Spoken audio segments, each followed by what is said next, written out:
Hello friends, welcome to JNC.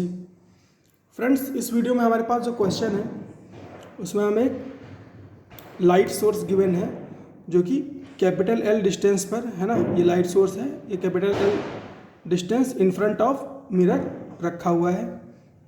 Mirror left hand side में है ना, और पी क्यू आर से रिप्रेजेंटेड है ना। और इसकी जो हाइट है मिरर की वो 50 मीटर है।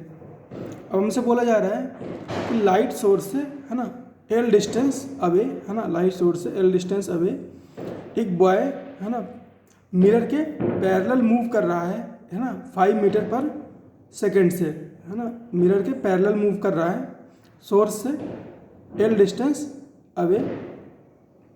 तो हमसे बोला है कि ये जो बॉय है ना, for how long he will see image of light in given mirror है ना। मिरर में इस बॉय को लाइट सोर्स की इमेज कितनी देर तक दिखाई देगी है ना, अगर ये 5 मीटर पर सेकंड से चल रहा है तो फ्रेंड्स हमें इसे टाइम को कैलकुलेट करना है। तो क्वेश्चन मैंने आपको एक्सप्लेन कर दिया है फ्रेंड्स। आप वीडियो को पॉज करो है ना, अपने से ट्राई करो, उसके बाद आ जाओगे डिस्कशन में।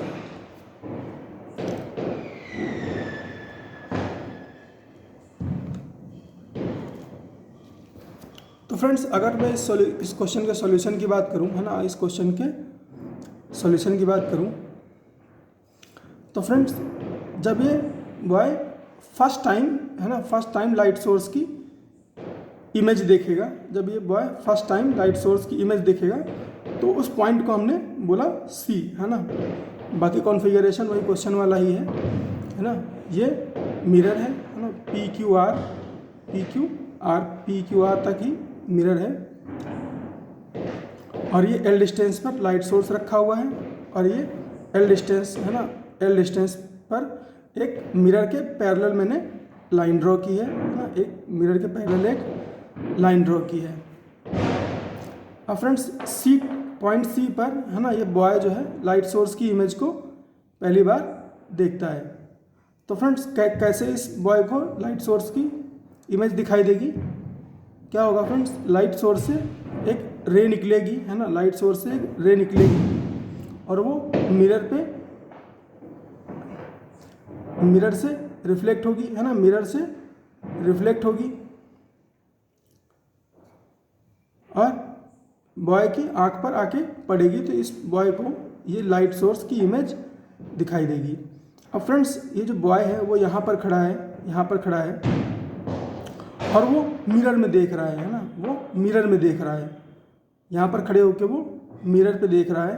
तो उसको लाइट की जो रे है वो कहाँ से आते हुए दिखाई देगी फ्रेंड्स, उसको लाइट की ये रे है वो उसको कुछ यहाँ इस पॉइंट से आते हुए दिखाई देगी है ना। अगर यहाँ पर लाइट सोर्स की इमेज बनी हुई है मिरर में, तो यहाँ से उसको फर्स्ट रे आती हुई दिखाई देगी, अगर यहाँ पर लाइट सोर्स की इमेज बनी हुई है। तो फ्रेंड्स हमें पता है ना कि लाइट सोर्स की इमेज यहाँ पर बनेगी, ये तो रूल है ना, ये तो रूल है मिरर का, ये तो बहुत बेसिक सी बात है, सबको पता है कि अगर एल डिस्टेंस पर इन फ्रंट ऑफ मिरर कोई ऑब्जेक्ट रखी है तो एल डिस्टेंस इनसाइड उसकी मिरर बनेगी है ना, इनसाइड मिरर। तो फ्रेंड्स इमेज से है ना, इमेज से आते हुए इसको ये लाइट रे दिखाई देगी, तो इसको मैंने पीछे एक्सटेंड कर दिया। इसी तरह से है ना, इसी तरह से जब ये पॉइंट जब ये लाइट सोर्स है ना, लाइट सोर्स और मिरर के मिड पॉइंट के पैरेलल पहुंचेगा, यहाँ पर बी पर पहुंचेगा है ना, बी पर पहुंचेगा,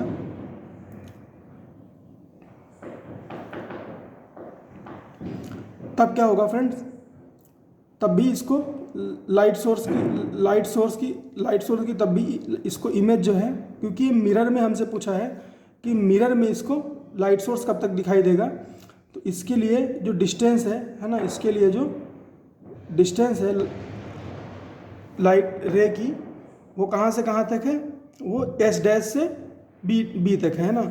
यहाँ पर मैंने इस लाइट सोर्स को की इमेज को एस डैश से रिप्रेजेंट किया है, तो एस डैश से बी तक है। तो इसको जो लाइट सोर्स की जो इमेज दिखाई देगी, जो मतलब दिखाई दे रही है, वो क्यों दिखाई दे रही है? वो इस इमेज से आने वाली या फिर इस मिरर से रिफ्लेक्ट होकर जाने वाली, है ना, रे की वजह से ये लाइट सोर्स दिख रहा होगा, है ना, बी पर। इसी तरह से जब ये ए पर पहुंचेगा, है ना, जब ये ए पर पहुंचेगा तब इसको लाइट सोर्स की इमेज कैसे दिखाई देगी? इस लाइट सोर्स से निकलने वाली जो रे है वो मिरर पर रिफ्लेक्ट करेगी और इसकी आई पर जाकर के पड़ेगी, तब जाकर के इसको इमेज दिखाई देगी। तो फ्रेंड्स, इसको ये लाइट रे कहाँ से आती हुई दिखेगी? इसको लाइट रे आते हुए दिखेगी इस एस डैश से, है ना, इस एस डैश से आते हुए लाइट रे दिखेगी, इस एस डैश से।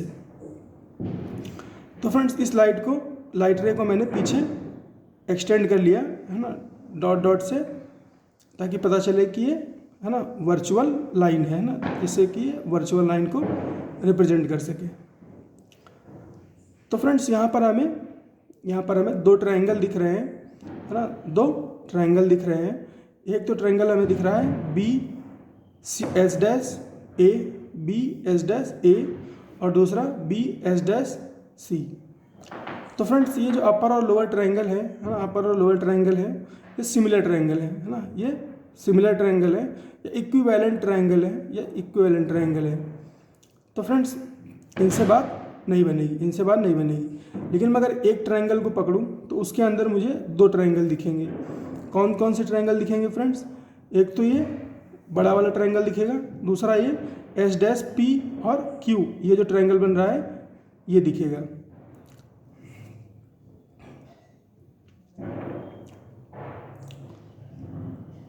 तो यहाँ से फ्रेंड्स हम कुछ इन्फॉर्मेशन निकाल सकते हैं, क्योंकि फ्रेंड्स ये जो पी क्यू और क्यू आर है ना, वो बराबर है, पी क्यू और क्यू आर बराबर है, क्योंकि जो इमेज है ना, वो मिरर से एल डिस्टेंस पर, है ना, और ऊपर नीचे बराबर डिस्टेंस पर रखी गई है ना, सिमेट्रिकली पोजीशनड है। तो ये हाइट फ्रेंड्स हमें कितनी दे रखी है? 50 मीटर। तो जो पी क्यू आर है वो 50 है, और पी क्यू कितना है? पी क्यू 25 है, और क्यू आर भी 25 है। पी क्यू भी 25 है ना, ये भी 25 है, और ये भी 25 है। तो ये हाइट अपने को पता है। तो triangle A S dash B को उठाते हैं, ए एस डैश बी, और इसके अंदर दूसरा कौन सा ट्रायंगल बन रहा है? पी क्यू, है ना, ये जो पी क्यू लगा देंगे तो ये पी क्यू ट्रायंगल बन जाएगा। अब ये जो डिस्टेंस है फ्रेंड्स, ये एल है और ये 2l है ना, ये एल है और ये एल है, तो कितनी हो गई? 2l हो गई। तो ये एल और ये 2l। अब फ्रेंड्स, ये जो एस डैश पी क्यू है ना, और एस डैश ए बी जो है ट्रायंगल है, ये सिमिलर ट्रायंगल है ना, ये सिमिलर ट्रायंगल है, तो इनके साइड्स का रेशियो सेम होगा। तो A B upon P Q बराबर होगा S dash B upon S dash Q के। तो A B upon P Q बराबर होगा S dash B upon S dash Q के। तो A B upon P Q that is डी/2, है ना, डी/2 is equal to S dash B that is 3l, हाँ, 2l plus L, 3l upon S dash Q that is l, है ना। यहाँ से ये कितना हो गया? l कैंसिल आउट हो गया। तो ये ए बी अपॉन डी/2 कितने किसके बराबर हो गया? 3 के। तो ए बी क्या हो गया? 3d/2, है ना, ए बी क्या हो गया? 3d/2। अब फ्रेंड्स, ये जो ऊपर अपर ट्रायंगल है और लोअर ट्रायंगल है वो सिमिलर है ना, वो सिमिलर है या इक्वल इन एरिया, है ना, equal in area, equal in sides. तो क्या होगा फ्रेंड्स? जितना ए बी है ना, उतना ही बी सी होगा, जितना ए बी है उतना ही बी सी होगा। तो ए सी किसके बराबर हो जाएगा फ्रेंड्स? ए सी क्योंकि ये दोनों बराबर हैं, है ना, क्योंकि ये दोनों बराबर हैं, तो ए सी क्या हो जाएगा? 2ab के बराबर, है ना। ए सी बराबर हो जाएगा 2ab के, ए सी बराबर हो जाएगा 2ab के। तो 2ab की वैल्यू क्या हो जाएगी? ये 2 कैंसिल हो जाएगा, 3d बचेगा, तो ये 3d बचा। अब अपने पास d की वैल्यू क्या है? 50 है। d की वैल्यू क्या है?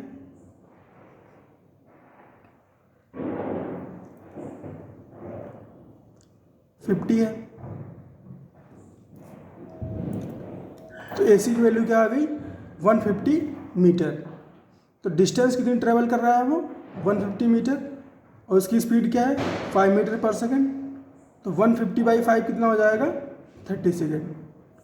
30 सेकेंड के लिए जो है बॉय है ये लाइट सोर्स की इमेज को मिरर में देखेगा। तो फ्रेंड्स यही सिखाना था इस क्वेश्चन में।